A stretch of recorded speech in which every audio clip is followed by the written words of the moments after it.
आप सभी को मेरी तरफ से मेरी प्यार भरी राधे राधे।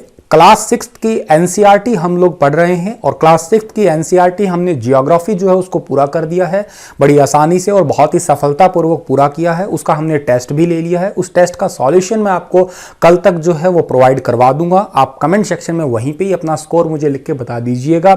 आज लेके हाजिर हूं मैं आपके आगे एनसीईआरटी की हिस्ट्री और उसका चैप्टर फर्स्ट। हम अब रेगुलर होकर अपनी हिस्ट्री सब्जेक्ट को पूरा करते हैं और उसके बाद में पॉलिटी है, फिर साइंस है और छठी क्लास को समाप्त करके फिर हम 8वीं 7वीं 8वीं 9वीं पे आगे बढ़ने वाले हैं। तो चलिए बिना वक्त गवाए हम आगे बढ़ते हैं। अगर आप मेरे द्वारा पढ़ाए गए सभी लेक्चर्स का पीडीएफ फाइल लेना चाहते हैं तो आप मेरे Telegram channel Sunil star sir search कर लीजिएगा या star education by Sunil sir search कर लीजिएगा यूट्यूब चैनल से ही, या आप इस डिस्क्रिप्शन में लिंक दिया हुआ है वहां से ही आप ले लीजिएगा, डायरेक्ट वहां पहुंच जाइएगा और मेरे द्वारा पढ़ाए गए सभी लेक्चर्स का, डेली करंट अफेयर्स का और बहुत इंपॉर्टेंट आर्टिकल्स का पीडीएफ आपको जो है मिल जाएगा मेरे टेलीग्राम चैनल पे। चलिए हम हमारा चैप्टर शुरू करते हैं। हमारे चैप्टर का नाम है क्या, कब, कहां और कैसे। अगर क्या का मतलब देखा जाए तो ये हिस्ट्री से ही रिलेटेड है। कब का मतलब देखा जाए तो भी हिस्ट्री से ही रिलेटेड है इसका मतलब। कैसे भी अगर देखा जाए तो भी हिस्ट्री है। लेकिन जब वर्ड आता है कहां, इसका मतलब कहीं ना कहीं जगह है और जगह का मतलब है थोड़ी बहुत ज्योग्राफी भी इसके साथ में ऐड हो जाने वाली है। तो ये जो पहला चैप्टर है हमारा छठी क्लास का, ये बहुत आसान है, बहुत ही ज़्यादा बेसिक है, छोटा सा चैप्टर है। इसका ज़्यादा डिटेल हमें 7वीं 8वीं क्लासों के अंदर मिलेगा, 8वीं क्लास के अंदर बल्कि और ज़्यादा डिटेल मिलेगा इसी चैप्टर का हमें। तो ये हमारे अतीत का फर्स्ट पार्ट है। सेकंड थर्ड पार्ट में हम इसको ज़्यादा डिटेल देख पाएंगे। अब हमें देखना होगा इस चैप्टर के अंदर कि लोग कहाँ रहते थे, तिथियां क्या होती है, इंडिया का नाम कहाँ से निकल के आया है, पहले पुरानी चीज़ों के बारे में हमने पता कहाँ से लगाया, कैसे पता लगा पाए।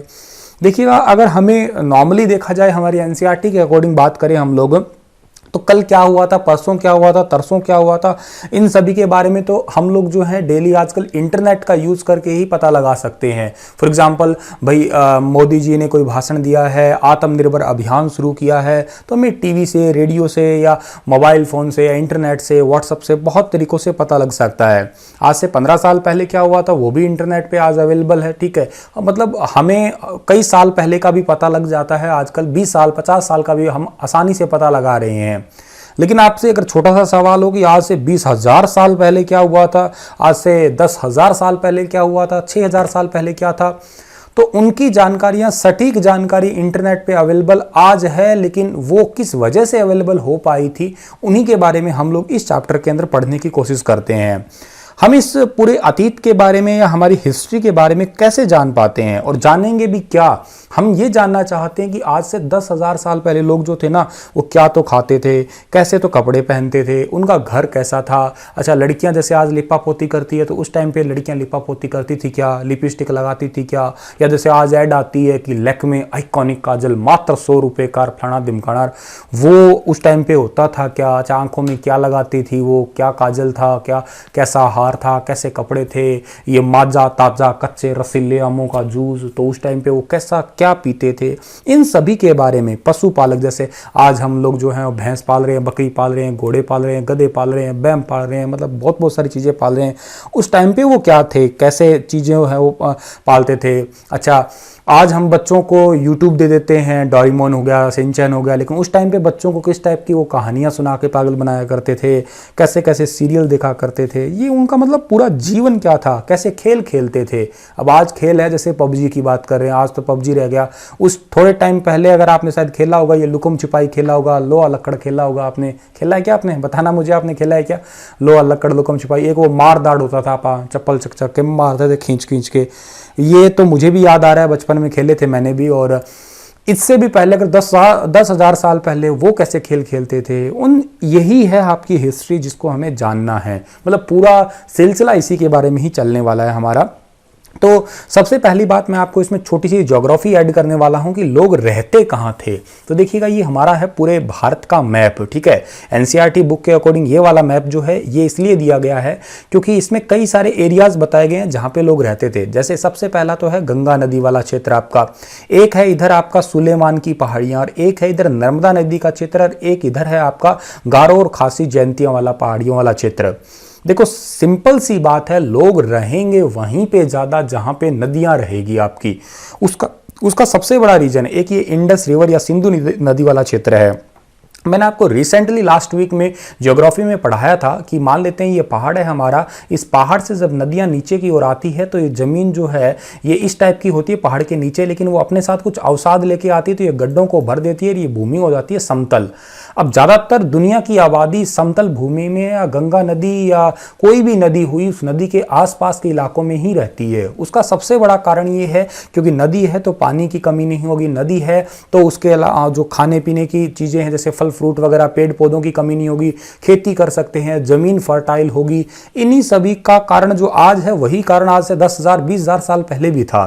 तो आप सिंपल सी बात है, आपको ये कोई रट्टा मारने वाली बात नहीं है, समझने वाली बात है, ज्योग्राफी से भी समझने की बात है कि लोग ज्यादातर वहीं रहेंगे जहां पे नदियां ज्यादा रहेंगी आपकी। तो आप सिंपल सी बात है कि लोग रहते कहां पे थे, लोग रहते थे नदियों के तलहटी क्षेत्र पे या नदियों के आसपास का जो क्षेत्र है या पहाड़ियों के तलहटी क्षेत्र कहिएगा, नदी के आसपास का क्षेत्र जो है वहीं पे ही लोग ज्यादा निवास किया करते थे। अब अतीत के बारे में सबसे ज्यादा लोग जो रहते थे वो नर्मदा नदी के किनारे सबसे पहले, तो ठीक है कई लाख साल पहले लोग जो है इस नदी के तट पे रहते थे। ये कुशल संग्राहक रहते थे और शिकारी भी थे। अब ये वर्ड आया है इसमें कुशल संग्राहक, इसका मतलब होता है, कुशल का मतलब होता है स्किलफुल पर्सन, संग्राहक का मतलब होता है कि इकट्ठा करने वाला। एग्जाम्पल से ये बहुत ही टैलेंटेड पर्सन थे और ये शिकारी, इसके लिए एक हिंदी में वर्ड और भी दिया इन्होंने, आखेट वर्ड दिया है, मतलब हंटर। ठीक है, तो ये काफ़ी अच्छे हंटर हुआ करते थे, जो जानवरों का शिकार करते थे उनको इकट्ठा किया करते थे, बहुत ही टैलेंटेड स्किलफुल जो है वो हंटर माने जाते थे ये। तो ये जंगलों के अंदर जो है फलों को इकट्ठा करते थे, अच्छा उसके अलावा जड़ों को अपने भोजन के लिए और जानवरों को, ठीक है, इनका संग्रह किया करते थे ये। ठीक है, अगला इसके अंदर जो इंपॉर्टेंट पार्ट है हमारा वो है कि उत्तर पश्चिम में सुलेमान और किरधर की पहाड़ियां। ठीक है, ये आपको मैं फोटो में, ये इंग्लिश में है, आप इंग्लिश मीडियम वाले बच्चे पीडीएफ में पढ़ लेना इसे। ठीक है, अब नर्मदा नदी का क्षेत्र तो हो गया ये वाला, ठीक है, आप इसे मैप में देख ही पा रहे होंगे। वर्तमान में जो है ये अमरकंटक की पहाड़ियों से निकल के और इधर अरब सागर में गिरती है, तो लगभग ये वाला इलाका जो है यहाँ पे कुछ लोग रहा करते थे प्राचीन समय में। उत्तर पश्चिम में सुलेमान और किरधर की पहाड़ियां, ये वाला वर्तमान इलाका है, इस तरीके की दिखती है ये पहाड़ियां। ठीक है, लेकिन आप मैप में देखिएगा यहाँ पे पड़ती है ये उत्तर पश्चिम, मतलब सुलेमान की पहाड़ियां। प्राचीन के अंदर अगर बात की जाए तो ये अफगानिस्तान को टच कर रही है। ठीक है, पाकिस्तान की बॉर्डर पे कह दीजिएगा आप लोग, या अफगानिस्तान को टच करने वाला इलाका है। अच्छा, यहाँ पे जो है उत्तर पश्चिम की जो सुलेमान और किरधर की पहाड़ियाँ थी, वहाँ पे 8,000 साल पहले जो है सबसे पहले यहाँ पे गेहूं और जौ जैसी फसलों को उपजाना आरंभ किया था।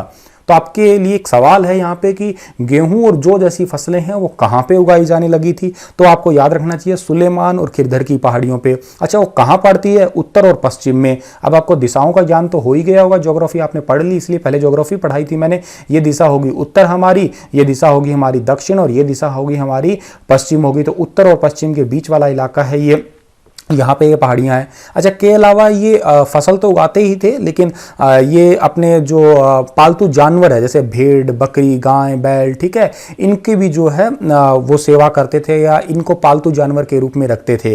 ज़्यादातर भेड़ बकरी थे, फिर धीरे धीरे समय बढ़ता गया तो खेती वगैरह के भी इनको ज़रूरत पड़ी, तो इनके लिए बैल वगैरह भी, बैल और गाय को भी ये जो है उनको भी पालने लग गए थे। ठीक है, ये तो बात आपको समझ में आ गई होगी। ठीक है, अगला इंपॉर्टेंट पार्ट इसके अंदर है कि उत्तर पूर्व में गारो और मध्य में विंध्य की पहाड़ियां। अब आपको मैं ये बताता हूं, देखिएगा मैप में, ये वाला इलाका जो है हमारा, ये उत्तर हो गया और ये हो गया पूर्व, तो इसके बीच वाला इलाका ये है उत्तर पूर्व का इलाका। यहाँ पे भारत में 3 ऐसी पहाड़ियां हैं जिसका नाम है गारो, एक है खासी, एक है जयंतिया। ये बहुत ऊंची पहाड़ियां हैं, की प्रकार की पहाड़ियां हैं, मेघालय में स्थित है और इसी वजह से आपको पता होगा मेघालय के मानसिनराम में दुनिया की सबसे ज़्यादा बारिश होती है। मानसिनराम के बारे में आपने ज्योग्राफी में भी जाना था, रिसेंटली जान के हटे हो आप लोग। ये तो उत्तर पश्चिम वाला इलाका हो गया, बीच में पड़ती है विंध्य की पहाड़ियाँ। ठीक है, आप इस मैप में देख लीजिएगा, ये है यहाँ पे गारो की पहाड़ियाँ और यहाँ पे जो है इसमें बीच में ये विंध्य पहाड़ियाँ हैं। विंध्याचल और सतपुड़ा की पहाड़ियाँ, ये बेसिकली मैंने आपको ज्योग्राफी में भी पढ़ाया था, ये ब्लॉक माउंटेन का एक हिस्सा है। 2 पहाड़ियाँ हैं, एक ऊपर उठी, 2 पहाड़ियाँ ऊपर उठी हुई है, बीच में इनके जो है वो भ्रंश घाटी क्षेत्र है जहाँ से नर्मदा और ताप्ती नदियाँ निकलती है। ठीक है। तो लोग ज़्यादातर गाँव में रहते थे, इस इलाके के अंदर जो है रहते थे। इस विंध्य पहाड़ी के उत्तर में जो है सबसे पहले चावल उपजाया गया था। तो ये एक इंपॉर्टेंट क्वेश्चन है कि पूछा जाए चावल सबसे पहले कहाँ उगाया था, तो विंध्य के उत्तर में उगाया गया था। और खेती वगैरह भी यहीं पे करना आरंभ हो गए थे, क्योंकि पहाड़ी क्षेत्र में नदियाँ वगैरह जो है ज़्यादा पनपती है, ज़्यादा आती है वहाँ पे। अब ये इस तरीके को देखा जाए, हमारा जो इंडिया है वो दक्षिण एशिया का हिस्सा है। और आधुनिक मतलब दक्षिण एशिया के अंदर जो है वो भारत आता है, पाकिस्तान भी है, अच्छा बांग्लादेश भी है, नेपाल भी है, भूटान भी है, श्रीलंका भी है, अफगानिस्तान भी है, ईरान भी है, चीन, म्यांमार, ये सारे पड़ोसी देश हमारे जो हमने पढ़े थे, ये सारे के सारे पड़ोसी देश दक्षिण एशिया में आते हैं। हालांकि ये पूरा महाद्वीप तो नहीं है, लेकिन फिर भी इतने सारे आबादी के कारण या इतनी सारी विविधता के कारण जो है इसको इन्हीं को दक्षिण एशिया को ही एक जो है उपमहाद्वीप का नाम दे दिया गया है। तो आपसे पूछा जाए कि उपमहाद्वीप कौन सा है, तो उपमहाद्वीप को दक्षिण एशिया को ही एक छोटा महाद्वीप या उपमहाद्वीप कह दिया हमने, क्योंकि बहुत सारे समुद्र, पहाड़ी, पर्वत में बंटे होने के कारण। इसे आगे बढ़ते हैं हम लोग। सिंधु और उसकी सहायक नदियों के बारे में बात करें अगर हम लोग, ठीक है। सिंधु और सहायक नदियां, अब देखो नर्मदा नदी पे के आसपास रह गए, गारो खासी जयंतिया उधर रह गए लोग। अच्छा, सिंधु और गंगा नदी के किनारे भी लोग रहेंगे, क्यों, कारण क्या है उनका रहने का? अभी मैंने कहा नदियों के आसपास तो लोग ज़्यादा रहने की कोशिश करेंगे ही करेंगे। अब सिंधु की सहायक नदियाँ कौन कौन सी है? एक तो सिंधु खुद ही हुई आपकी, ठीक है, इसकी सहायक पहली है झेलम, फिर है चिनाब, फिर है रावी, फिर है सतलुज। एक एग्जाम में क्वेश्चन आया था, ठीक है, RAS में आया था, हालांकि राजस्थान एडमिनिस्ट्रेटिव सर्विस में, कि नदियों का, सिंधु नदी की सहायक नदियों का उत्तर से दक्षिण में क्रम सेट करो। तो ये याद रखिएगा, ये ऊपर हुआ हमारा नॉर्थ, यहाँ पे नीचे हुआ साउथ। तो उत्तर से दक्षिण में क्रम सेट करेंगे तो सबसे पहले कौन सी आई? झेलम, फिर आएगी चिनाब, फिर है रावी, फिर है आपकी एक ब्यास नदी भी है, लेकिन वो इनडायरेक्टली है, याद रखिएगा, क्योंकि वो डायरेक्ट सिंधु में नहीं मिलती है, वो पहले सतलुज में मिल जाती है, फिर सतलुज डायरेक्ट उसमें मिलती है। ये मिठानकोट जगह है। नदियों के बारे में भी आगे ज्योग्राफी में हम लोग पढ़ेंगे, इनके बारे में डिटेल से बताऊंगा आपको मैं। तो आपकी कौन कौन सी नदियां हुई याद करिएगा, झेलम, चिनाब, रावी, व्यास, सतलुज। झेलम, चिनाब, रावी, व्यास, सतलुज, ये सिंधु की सहायक नदियां हैं। और 4700 वर्ष पूर्व जो है इन्हीं नदियों के किनारे लोग जो है वो रहा करते थे, ठीक है। और ये तो मैंने आपको बता दिया, 4700 साल से भी पहले ये लोग यहाँ रहा करते थे। अब अगली नदी है गंगा नदी। गंगा नदी का जो है आप मैप देखिएगा, गंगा नदी की प्रणाली देखिएगा। ये जो है देवप्रयाग में इसका पहले नाम गंगा पड़ता है, ठीक है। पहले तो ये भागीरथी होती है आपकी, अलकनंदा और भागीरथी अलग अलग होती है, और इसके बारे में खैर पढ़ेंगे ज़्यादा डिटेल से हम लोग। कानपुर, इलाहाबाद, वाराणसी, पटना, कोलकाता से होते हुए ये जो है कोलकाता, खैर इसका एक पार्ट है, हुगली नदी निकलता है और यहाँ ये बंगाल की खाड़ी में गिर जाती है, सुंदरवन डेल्टा वगैरह बनाती है। अब सोन नदी है इसकी एक सहायक नदी, आप ये देख पा रहे होंगे, ये सोन नदी है और ये इधर वाराणसी के आसपास आके जो है गंगा नदी में गिरती है। इसके आसपास एक क्षेत्र था जिसका नाम था मगध, और ये शुरुआत में सबसे बड़ा जो है क्षेत्र माना जाता था और सबसे ज़्यादा पावरफुल क्षेत्र भी बोला जाता है इसे। ये जो सोन क्षेत्र है या जो मगध क्षेत्र है हमारा, ये एक दोआब में बसा हुआ है। गंगा और उसके सहायक आपकी यमुना कहिएगा या के साथ में सोन नदी कहिएगा, इन नदियों के दोआब में बसा हुआ है ये। नदियों के पास वाला क्षेत्र वैसे ही बड़ा मजबूत होगा, क्योंकि वन हुए, जंगल हुए, लकड़ियां हुई, पानी हुआ, खेती के लिए भूमि हुई, और एक सिक्योरिटी पर्पस भी देखा जाए तो आमतौर से लोग नदियों को पार करके आसानी से अटैक नहीं कर सकते थे। तो ज़्यादातर लोग जो है वो यहीं पे रहते थे। आपको मैं हिस्ट्री में पढ़ाऊंगा, अशोक राजा हुए या कोई भी मौर्य साम्राज्य हुआ, हर्यक वंश हुए, जितने भी वंश थे उन्होंने सबने इसी के लिए लड़ाई की थी। ज़्यादातर लोग जो है वो यही रहना पसंद करते थे। उसका रीजन भी यही था क्योंकि ये सबसे स्ट्रांग था और शक्तिशाली था। पहले के ज़माने में लोग यात्राएं भी करते थे। लोग क्या करते थे कि एक उपमहाद्वीप से दूसरे महाद्वीप तक जो है यात्राएं करते रहते थे। कभी कभी हिमालय के ऊंचे ऊंचे पहाड़ों पे, पर्वतों पे, रेगिस्तान, नदियों पे, समुद्रों पे, मतलब यात्राएं करते रहते थे। हालांकि बहुत मुश्किल काम था। आज के टाइम तो खैर कोई मुश्किल नहीं है, लेकिन उस टाइम पे बड़े मुश्किल काम होते थे। यात्रा तो हम लोग आज भी कर रहे हैं। उसका एक रीज़न भी है कि नए नए चीज़ों को खोजना, नई चीज़ों का पता लगाना, इन चीज़ों के लिए यात्राएं किया करते थे वो पहले। अब अगला इस इंपॉर्टेंट कंसेप्ट हमारा इसके अंदर आता है कि देश का नाम। हमारा भारत जो है इसका नाम कैसे पड़ा है? देखिएगा, एक तो इसका नाम इंडिया है, एक है भारत। इंडिया नाम इंडस से पड़ा है, ठीक है, और इंडस जो है वो हिंदोस और इंडोस जो है, जैसे इंडस जो है सिंधु नदी के कारण पड़ा, क्योंकि सिंधु नदी को हम इंडस रिवर के नाम से ही पुकारते हैं। और जो ये भारत है, ये इसका पुराना नाम भरत था, जो कि ऋग्वेद में लिखा हुआ है 3500 साल पहले। 2500 साल पहले उत्तर पश्चिम में आने वाले जो यूनानी और ईरानी थे, उन्होंने सिंधु को हिंदोस और इंडोस कहा था, उसी वजह से इसका नाम जो है इंडिया पड़ गया। और जो उत्तर पश्चिम में रहने वाले लोगों का एक ग्रुप था, उन्होंने ऋग्वेद के अंदर 3500 साल पूर्व जो है इसका नाम भरत रखा था, जो कि वर्तमान में हम इसे भारत के नाम से पुकारते हैं। तो our country is known as both word, India and Bharat दोनों ही कहते हैं हम लोग। और ईरानी और ग्रीक थे, वो तो 2500 वर्ष पहले आए थे, जिन्होंने हिंदोस और इंदोस कहा था। और जो हमारे इंडिया का भारत नाम जो है, या भारत नाम जो है, ये ऋग्वेद के कारण पड़ा है। ठीक है, वर्तमान में ये एक हमारा देश बन ही चुका है। तो ये यहाँ से एक इंपॉर्टेंट कंसेप्ट आपका बन सकता है कि इंडिया नाम कहाँ से आया है। ये इंदोस और इंदोस से आया है, जो कि यूनानी और ईरानियों ने कहा है। और ऋग्वेद में से नाम आया है भरत हमारा। कितने साल पहले इसके बारे में बताया था एक ग्रुप ने, 3500 साल पहले। और ये ग्रुप कहाँ के रहने वाला था, उत्तर पश्चिम के रहने वाला एक ग्रुप था। ये बात हम समझे। ये वर्तमान में हमारा भारत है और इसकी राजधानी वर्तमान में दिल्ली है। अब इन सारी चीजों के बारे में हम पता लगा कैसे पाए, अतीत के बारे में हम जान कैसे पाए। जाहिर सी बात है, कोई आदमी तो होगा नहीं जिसने हमें बता दिया हो। ठीक है, तो हमें पता लगा है पांडुलिपियों से। पांडुलिपि को इंग्लिश में हम कहते हैं मैन्यूस्क्रिप्ट। ठीक है, लैटिन वर्ड है एक मैन्यू, इससे निकला है पांडुलिपि। पांडुलिपि का मतलब ये है कि जो पेड़ होते हैं, उन पेड़ के पत्तों पे कुछ लिख देना। जैसे हिमालय क्षेत्र में एक पेड़ उगता है जिसका नाम है भुर्ज पेड़, ये आपको फोटो में दिख रहा होगा, ये वाला पेड़ है।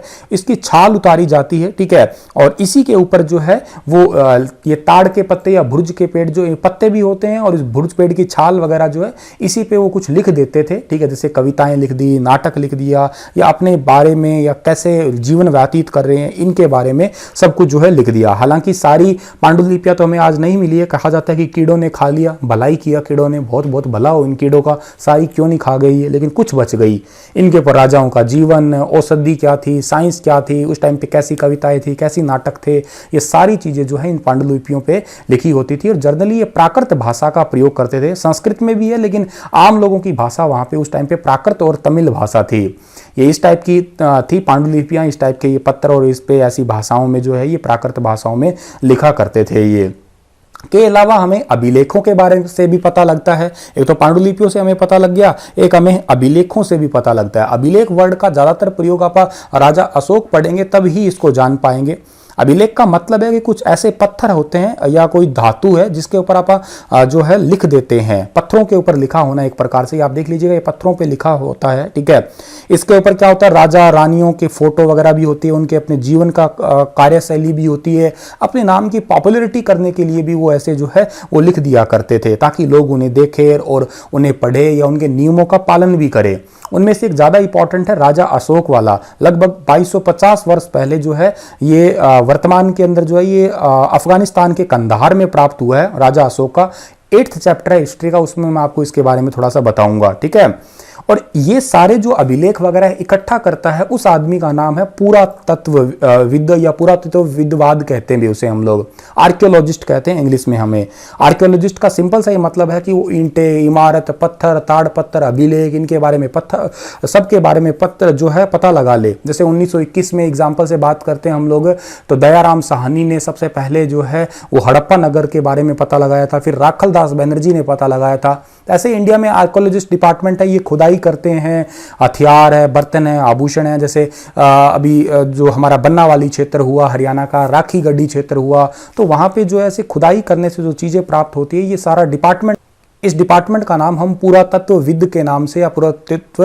आर्कियोलॉजिस्ट डिपार्टमेंट के नाम से इसे हम लोग जो है पुकारा करते हैं। इसमें बहुत सारे जानवरों की, मछलियों की हड्डियां वगैरह जो होती है, इन सभी को अगर के साथ साथ जो है मतलब चीज़ों को थोड़ा सा डिटेल से बताने की कोशिश की जाए, और यूँ कहिएगा ये तो चीज़ें खोद के तो लेके आए, लेकिन के साथ उनके लिख के भी बता दिया जाए और अध्ययन करके भी बता दिया जाए, तो उस व्यक्ति को हम इतिहासकार के नाम से जानते हैं। ठीक है, जो हमें किताबों से पता लगा के बता दे। इस तरह के पात्र जो है वो 4700 साल पहले प्रयोग किए जाते थे, 2500 साल पहले प्रयोग ऐसे सिक्के जो हैं वो प्रयोग किए जाते थे। ठीक है, तो ये आर्कियोलॉजिस्ट के काम है सारे के सारे। अब ये अतीत यानी कि हिस्ट्री एक है कि अनेक है, ऐसा तो पॉसिबल ही नहीं है कि एक हो। एक नहीं है, बहुत सारी अलग अलग जीवन किस्म है। जैसे उदाहरण के लिए बात करूं मैं, तो पशुपालक तथा कृषकों के जीवन में और बहुत ज़्यादा डिफरेंस है। जो मतलब जैसे भेड़ बकरी चराते हैं और जो खेती करते हैं उनके जीवन में बहुत फर्क है। राजा रानियों के जीवन का बहुत फर्क है, व्यापारी के जीवन का बहुत सारा फर्क है। ये आज भी फर्क आपको देखने को मिलता है। तो ऐसे हजारों साल पहले भी था। इंडिया में दिल्ली का रीति रिवाज अलग है, अंडमान निकोबार का जीवन अलग है। अंडमान निकोबार वाले जैसे मछली पकड़ के खाते हैं, हम लोग जो हैं वो दूध पीते हैं, दही खाते हैं, ठीक है। कुछ लोग हैं जो मांसाहारी होते हैं, तो हर किसी का अलग अलग होता है। इन सारी चीज़ों को जो है इकट्ठा करना ही एक टाइप का हिस्ट्री बन जाता है हमारा, ठीक है। एक लास्ट कंसेप्ट है इसके अंदर, तिथियों का मतलब क्या होता है। देखिएगा जो हमारी हिस्ट्री है उसके अंदर ये लाइन खींच लीजिएगा, ये बिल्कुल यहाँ पे 0 है। अब ईसा मसीह के जन्म के पहली जो तिथि थी उसको ईसा पूर्व कहा जाता है, और उसके बाद जो है उसको ईस्वी कहते हैं हम लोग। बीसी का इसका मतलब होता है बिफोर क्राइस्ट, बीसीई मतलब होता है बिफोर कॉमन एरा, एडी का मतलब होता है एनो डोमिनी, और जो इसके अंदर सीई है उसका मतलब है कॉमन एरा। इन तिथियों का आरंभ जो है लगभग 200 साल पहले ही हुआ है। अभी वर्तमान में जैसे 2020 चल रहा है हमारा, तो ये 0 के बाद इधर बढ़े तो 2020 है, इधर बढ़े हम लोग तो ये हम लोग माइनस में तो साल पढ़ते नहीं है, लेकिन ईसा पूर्व के नाम से इन्हें पढ़ लिया करते हैं, ठीक है। तो यही था हमारा एक चैप्टर, छोटा सा चैप्टर था, छोटा सा था, सिंपल था, बिल्कुल ही सिंपल था। मतलब ये चीजें कॉमन थी हमारी। यहां से बनने वाले क्वेश्चन क्या है, ये पहला क्वेश्चन है हमारे लिए कि निम्नलिखित को सुमेलित कीजिएगा, मिलाना है हमें, ठीक है। जैसे नर्मदा मगध है, जैसे मगध है पहला बड़ा राज्य था, आपके हिस्से छोड़ रहा हूं मैं, बताइएगा कि नर्मदा क्या है, गारो पहाड़ियां, सिंधु, गंगा, ये आप मिलान करके कमेंट में बताइएगा। कृषि का आरंभ जो है कब हुआ था, ये 8000 साल पहले हुआ था, बी ऑप्शन है। पांडुलिपियां किस पेड़ की बनी होती है, भुर्ज पेड़ की बनी होती है। प्राचीन समय में आम लोगों की भाषा क्या थी, प्राकृत भाषा थी। सबसे पहले चावल कहाँ उपजाए गए, विंध्य क्षेत्र में उपजाए गए थे।